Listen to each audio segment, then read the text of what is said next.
gals, welcome back to another episode of Zero Waste Closet. So I want to thank you guys so much. I got awesome feedback for the video last week that had to do with those just in case items in your closet that it is time to finally let go of that are taking up so much extra space. A lot of you started cleaning out your closets and finding out that this concept really works. It's a really good starting point, and I have to tell you, it was totally revolutionary for me too. I freed up so much space just by tackling things like all of those dressy dresses that I never wear, some old ballroom dancing clothes, my hobby of choice that I am just not really engaged in right now. So it really helped to free up space, and I loved that. Well, in the process of doing that, I decided there is kind of an additional thing that is really taking up a ton of space for me, and it links in with the just in case, because the just in case thought pattern is what causes this other issue that we're about to talk about. And so I'm kind of making this like part two. For those of you who are knee deep in closet cleaning, this is another area that you can go to that will continue to help just free up some space and give your closet some wonderful breathability. So this concept I want to talk to you about today is one we have addressed before, and it is your duplicates. Those items that you have multiples of, and in some cases multiples, and they just keep amassing. Maybe it's just a habit. It's something, let's say like jeans that you love, and you just keep acquiring more and more, and you've got so many you couldn't possibly even wear them over the course of a year. Or it could be another item, or it could be multiple items, but it's this idea of duplicates. And I want to just make this about the down low on duplicates, because duplicates aren't always bad. So this is a way to look at where it's okay to have multiples and where it's time to let the concept of the multiples go. And when we're saying okay to multiples, how much is enough? Where is enough? So gals, we're gonna find our answers within the process, okay? So this is what I would like you to do. If this is something that you're interested in, if you are really trying to create more closet space, then I invite you to do this with me. This is what I did, and this is how I came up with my answers. I want you to go into your closet, your shelving units, your wardrobe, your armoire, wherever you keep any clothes, and I want you to make a list of the different categories that you find in your closet where you have duplication, okay? So I'm gonna give you an example of where I found duplicates in mine, and really leave no stone unturned. So for me, I found duplicates in the form of jeans, things like overalls, blazers, denim jackets. A big one for me was layering tanks and t-shirts. I have duplicates in graphic tees. I have duplicates in sneakers, like cute little fashion sneakers. I have duplicates in the form of ankle booties for fall and winter. I have duplicates in the form of swimwear, duplicates in the form of activewear, so active tops and bottom sets, and also duplicates when it comes to things like underpinnings, socks, and underwear. So I think the more rigid minimalist might say to you, oh my gosh, anywhere that you find duplicates, let them go. Just pick like the one that you love the most and let the rest go. And I am not advocating that position, certainly not for myself. I think that's a little too extreme for life enjoyment. You decide where you're at. Maybe you're ready to take the plunge, and hey, more power to you. But if you are just looking to reduce, then this is definitely where to start.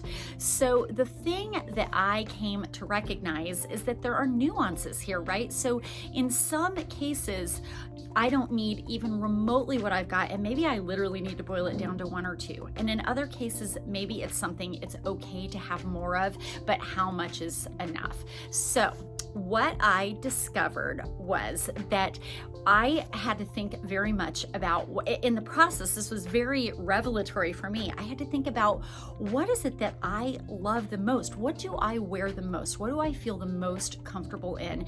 And if you don't already know your personal uniform, this is one of those times you're probably going to discover it by being really honest with yourself about what you wear the most. So in my particular case, I found that I wear jeans a lot. It's a really important part of my personal uniform.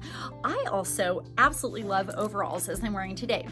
This is a go-to for me. When I want to be super comfortable or just easy, or it's the weekend, I love my overalls and my onesies and my jumpsuits. So I looked at those categories. I separated things out too. I kind of made like a check mark by the ones where I really do wear these items a ton. And then I left the other ones without a check mark. So those ones I just told you about are the things that I wear the most. Things like sneakers. I wear my sneakers a lot. So I made a check mark there, okay?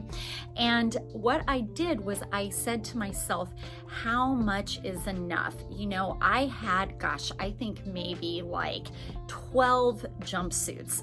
That's a lot. I want to get my closet really whittled down. I want to be able to see space between the hangers.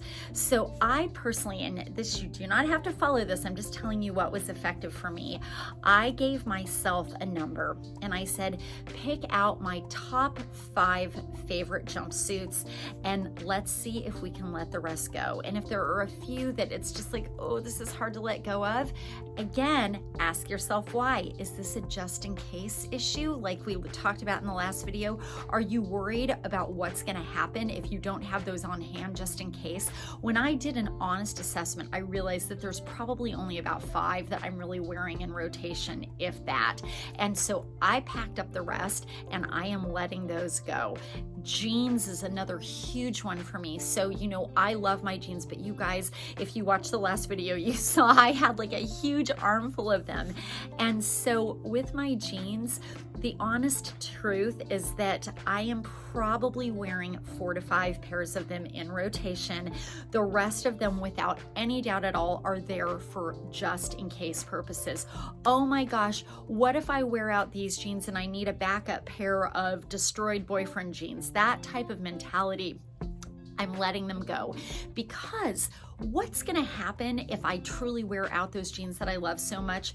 Chances are jean styles will have evolved at that point anyway, and I'll be onto a different silhouette. If I'm not, and I really love that, I can find a new pair, I can go shop secondhand, but it's probably gonna be a long time before that even happens. So there's a lot of honest self-talk that has to go on here. So I gave myself the limit of 5 pairs of jeans, and gads of jeans went. And you know, you guys, think about this. If you're going and donating these things or even selling them secondhand, you're doing something good for the world. You're putting something out there for someone else to use, resources for someone else.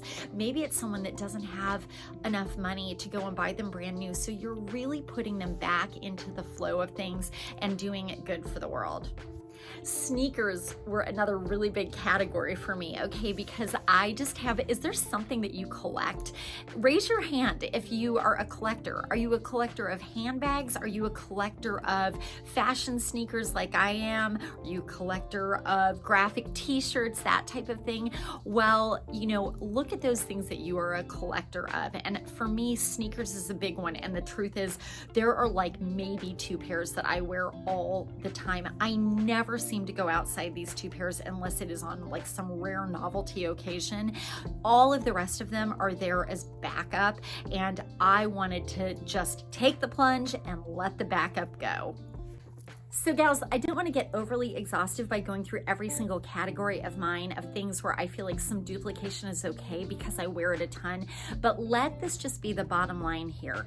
If there is a category of clothing that you really wear a lot, that's a very important part of your uniform, allow some duplications. I did this too for tank tops. I wear layering tanks all the time. I wear bodysuits all the time, but I don't need 20 black tanks to wear under things. I might need 3 that I keep in rotation that are the 3 I wear the most. So pinpoint the items that you wear the most and take a deep breath and let the rest go.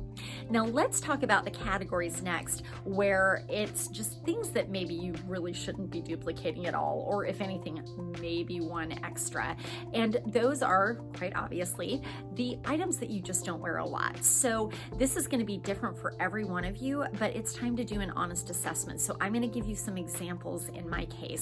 One category was graphic t-shirts. I love a cute graphic tee. I have this vision in my head. It kind of goes back to the fantasy self that we've talked about, where I see myself with a cute graphic tee knotted over a silk slip skirt, or, you know, a graphic tee underneath a blazer with my jeans. I do like that look, both of those looks so much, but in my case, realistic assessment is I'm just not doing that very often. I hardly ever wear skirts, so that first look is not one I really ever do or replicate.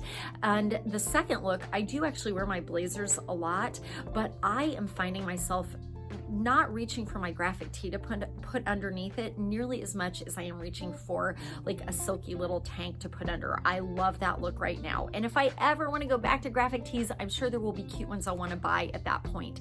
So what I did was I went into my graphic tees and I picked 2, maybe 3 that I really love, that I have worn within the last month or 2, and I decided to donate the rest, and that's really tough, but that definitely freed up a lot of armoire space where I keep my graphic tees. Another really difficult one for me to let go of, but that felt just necessary, like it was just high time to do this, was my activewear sets.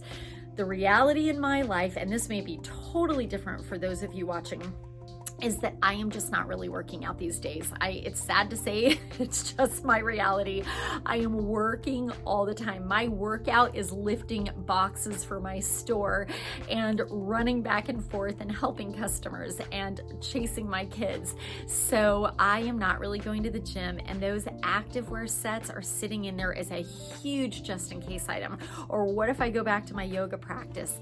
And so that might happen, and they're all so cute. I'm just not turning to them often, and when I do, even if it's just for fashion, it's usually just a couple of them that I really love, and the rest sit there as backups. So I picked out 3 activewear sets, and you know, again, if you're a strict minimalist, go with 1. For me, 3 versus I had like 12 different activewear sets. That's serious duplication. 2 or 3 is realistic, and then I might even let 1 extra one go at some point soon if I'm just not using it. I just need to be really aware of what I'm actually wearing. A final kind of category that I want to talk about when it comes to places we almost all of us duplicate are the mindless duplication things like socks and underwear. And this is a category where usually it's actually a lot easier to let stuff go. And if it's easier to start here, then go for it. It's kind of, in my opinion, this is a really boring place to start. I don't really enjoy sitting and looking through each and every one of my pairs of underwear. But you guys, over the course of years, literally years, I have acquired so many underpinnings, and I can tell you all I do is skim the surface in those drawers. I just wear like between 5 and 7 different pairs, and I have a few bras that I really love, and that is literally it. Oh my gosh, and same thing with sports bras, like layering sports bras. If I just need something cute, black, strappy, there's like 1 or 2 that I ever wear. The rest of them are big time backup. So again, huge amount of space being freed up by that. And do you have things that you don't ever wear at all ever anymore? So in my case, that would be like hosiery and tights. I literally cannot remember the last time I put on a pair of tights. I mean, 1, I live in Arizona now, but 2, it's just not my style at all. I can't even begin to think of a time. That is just pure backup. Oh my gosh, what if I have something formal? What if tights come back into style? Again, back to the whole what if concept or the just in case concept. So I'm literally taking that drawer and just dumping it into a bag and taking that straight down to Goodwill. The last thing I'm going to suggest is for those of you who want to take a really rigorous approach, and for those of you who have the time, this could actually be really effective and helpful. Why not create a spreadsheet and write down that list of duplicates, and when you're done at the end of the day, you could even do this when you're beginning. You could, if you want like a shock to your system, write down, do a count. Write down how many you have next to each of them, and this will also give you a sense of accomplishment. And then when you're done with your weeding out process, next to each category, write how many you are left with. And then my suggestion is to keep that on hand so that when you go shopping or you're browsing online and you suddenly get drawn into something, maybe it's a cute new coat that you see, you can pull out your checklist and go, okay, I whittled it down to 3 coats. So I have 3 coats in my closet. I used to have 17. Do I need another coat? And it's right there to look at. It's kind of like having a clothing budget, but not a money budget. It's just more of like a space budget. So I hope this helped you guys, because for me, this is just super inspiring. And I know there is no doubt I'm gonna have a new closet when this process is over. Gals, thank you guys so much for tuning in today. If you like these videos that are all about closet clean out concepts and minimizing at home, give this video a thumbs up. It definitely helps me know that you're liking it and gives me ideas for making more of these. If you have not already, please subscribe to this channel, Zero Waste Closet. That way you get notifications whenever new videos come out.